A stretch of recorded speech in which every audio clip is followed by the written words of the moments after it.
So day one of E3 just happened yesterday, and I was really hyped for Ubisoft's press conference. I'm sorry, Gearbox, but I really didn't care. Like, what did you have? Borderlands 3 DLC? Anyways, I'm making this video to spill all the beans on why I thought Ubisoft had a pretty good E3. Watch out though, I'm a really big Ubisoft shill. Predictions going into the conference for me was more information on Rainbow Six Extraction, more Far Cry 6, and a new Splinter Cell game.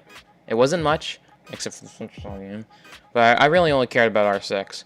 I don't know why they said they weren't going to talk about The Division Heartland, which was like, this is going to be like this free-to-play Division game out in like, the country or something. I don't know, it looks kind of interesting, but I don't know, they said they weren't going to talk about it.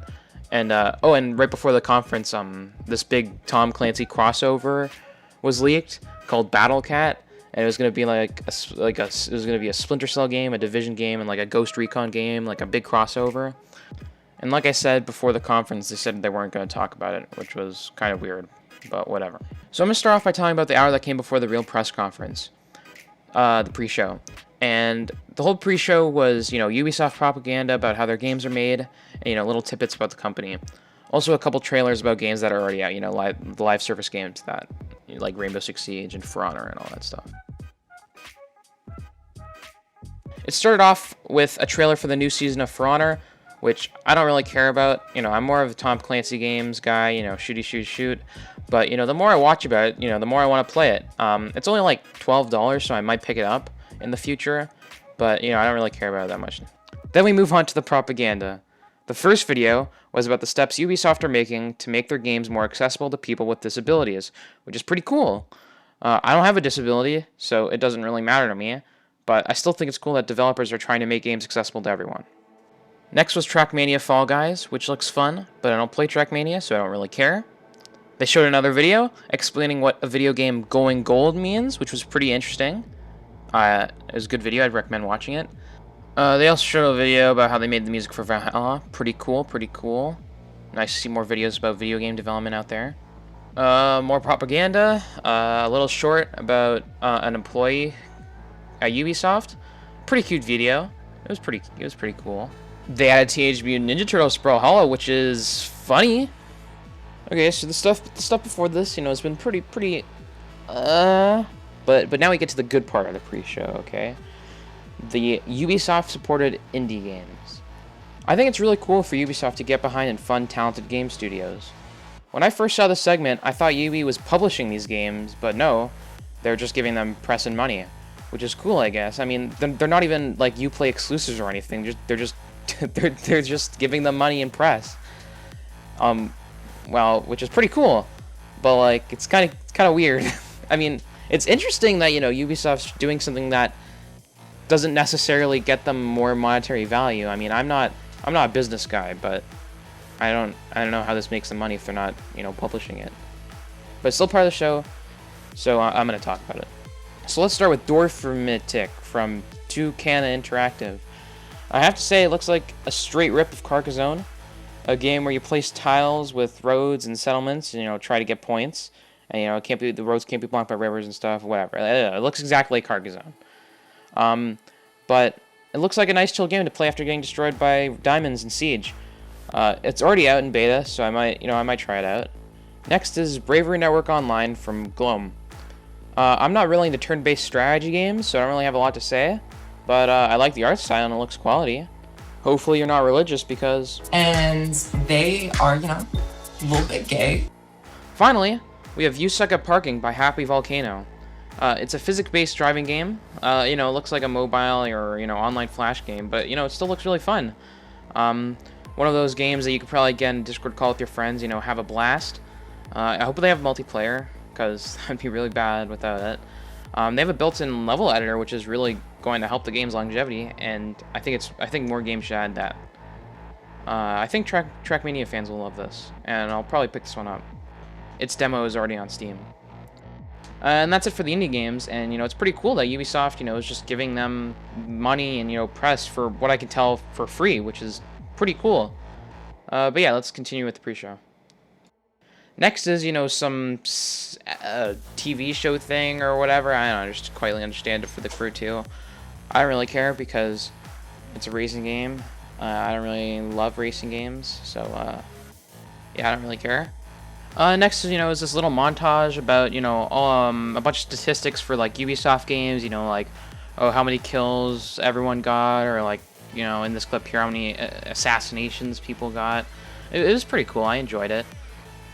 It's really interesting how they're able to, get all these statistics and, present them, in an interesting way. And, I think they did this last Ubisoft Forward, but I can't remember, but I really like it. And Aiden Pierce is back. Watch Dogs Legion DLC with Aiden from the OG game, which was pretty cool.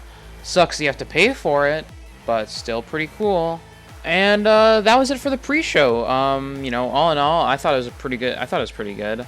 I haven't mentioned yet that to pad out the runtime in between the videos and trailers, they had footage of it was like B-roll of like someone in their game, in one of their games, like Valhalla or like Legion or something, or the Crew 2 with just someone walking around or just driving around, and it was super boring.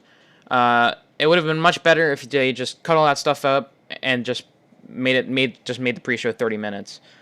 But yeah, I mean, I didn't really mind. They weren't really treating it as the actual show, which is what we're gonna get to next.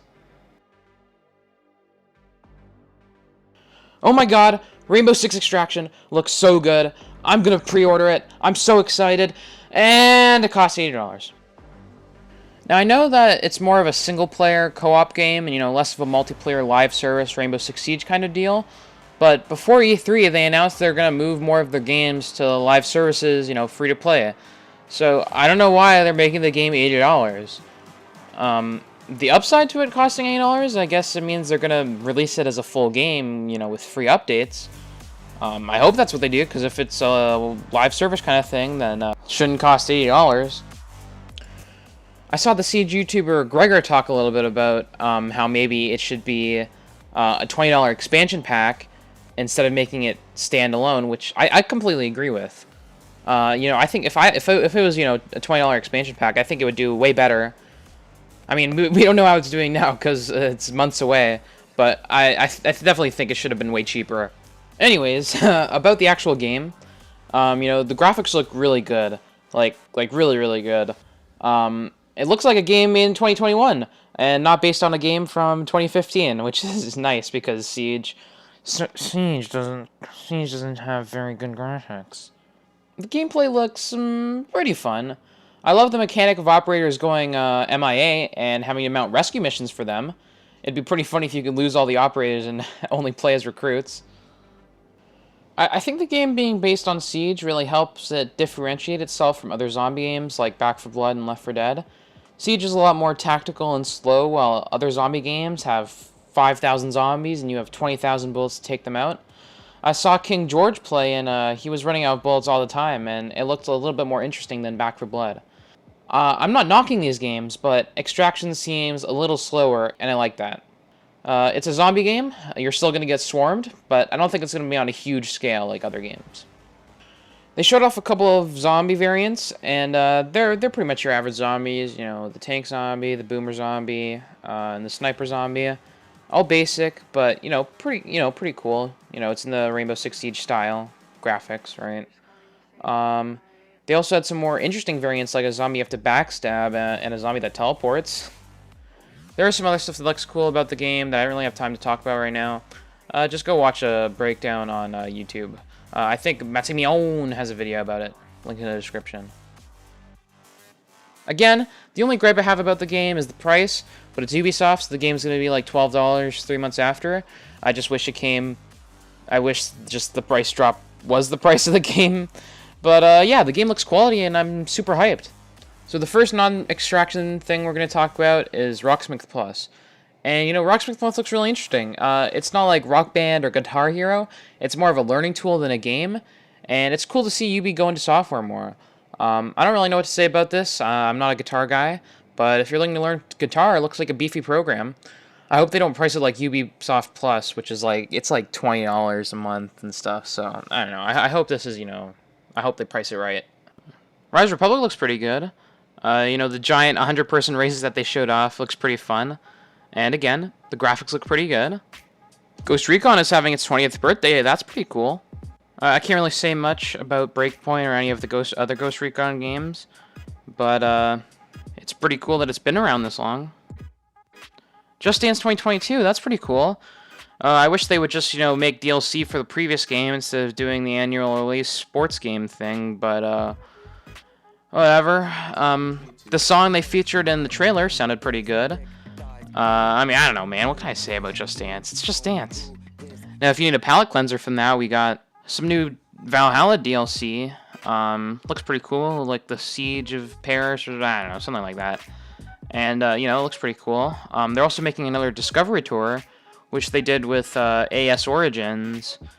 And it was okay. It was free, which was nice, but I never really ended up doing with it. I mean, I guess they can, play... I guess, they're looking maybe to, give it out to schools and stuff, and, have them play the game and, as education and stuff. I don't know, it seems pretty cool. But, yeah, I don't know, I'm not really, jumping off my chair for this. So Ubisoft is getting into shows and stuff. That's pretty cool.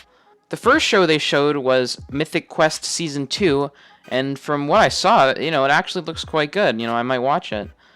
They also showed a trailer for a movie they're working on, Werewolves Within, which actually looks pretty funny. Out of curiosity, who is packing? We having a good old-fashioned sleepover. With guns, though. With guns, yes. Far Cry 6. Still haven't seen any gameplay yet, but the story looks pretty good.